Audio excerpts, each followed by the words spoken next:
tires to go for a ride because today I'm going to be talking about Major Taylor.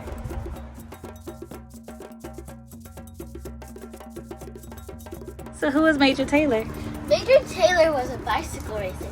He was born in 1878 and passed away in 1932. Major Taylor, the fastest bicycle rider in the world, was a super duper athlete with a graceful style and amazing speed.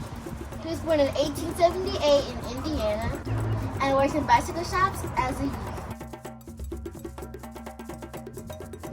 During this time, he met ex-champion Bertie Munger, who recognized and encouraged his natural talent.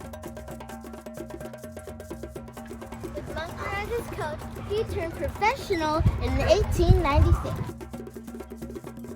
In 1899, he won the World Sprint Championship in Montreal, becoming the second black athlete to win a world title. He won the American Sprint Championship in 1900.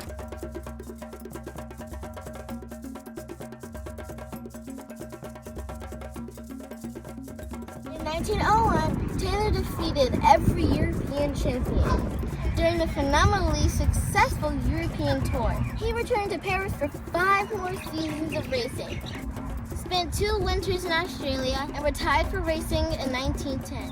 A devout Baptist, Taylor refused to race on Sundays, sacrificing potential awards and prize money for his religious beliefs.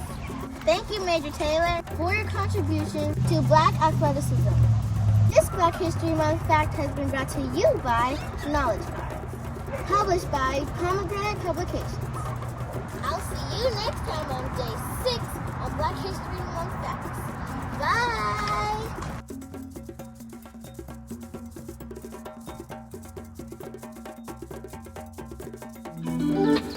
You